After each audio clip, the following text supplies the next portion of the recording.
Friend. Good morning. புளியோதரை எப்படி பண்ணலான்னு பார்க்கலாம் வாங்க. இன்னைக்கு தான் பசங்களுக்கு ஸ்கூலுக்கு பண்ணி குடுத்தேன். ஸோ இது எப்படி பண்ணேன்னா, புளி இருக்கு இல்லையா? அத நல்லா ஊற வச்சு நல்லா கெட்டியா அம் கரைச்சு எடுத்துக்கோங்க. தண்ணியா இருக்கக்கூடாது. கெட்டியா இருக்கிற மாரி திக்கா. ஓகே. இதுக்கு ஒரு ரோஸ்ட் தேவைப்படும். என்னன்னு பார்த்தீங்கன்னா, நான் ஒரு 6 வரமிளகாய், பிளஸ் வந்து இந்த பெருங்காயம் இருக்கு இல்லையா? கட்டி, தூளு நான் தூள் தான் போட்டுக்கிட்டேன். கட்டினா இவ்வளோ பெருசு எடுத்துக்கோங்க.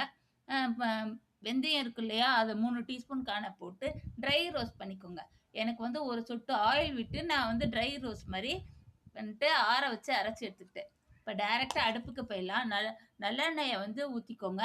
ஊத்திக்கிட்டு கடுகு, உளுத்தம்பருப்பு, கடலைப்பருப்பு, அப்புறம் வேர்க்கடலை எல்லாமே போட்டு நல்லா செவக்க வறுத்துக்கோங்க. அதோட சேர்த்து இந்த புளி இருக்கு இல்லையா? கரைச்சு வச்சிருக்கோம்ல, அத போட்டுக்கோங்க. உப்பு தேவையான அளவு போட்டுக்கோங்க. நல்லா சுண்டி வந்ததும், இந்த ரோஸ்ட் இருக்கு இல்லையா? நம்ம அரைச்சு எடுத்துருக்கோம்ல, அத போடுங்க. ஓகே.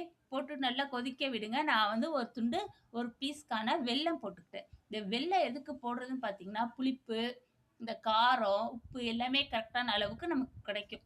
ஸோ, அதனால இவ்வளோ பெரிய துண்டு போட்டுக்கிட்டேன். ஓகே. எனக்கு காரம் கொஞ்சம் ஜாஸ்தியா இருந்த மாரி தெரிஞ்சுச்சு.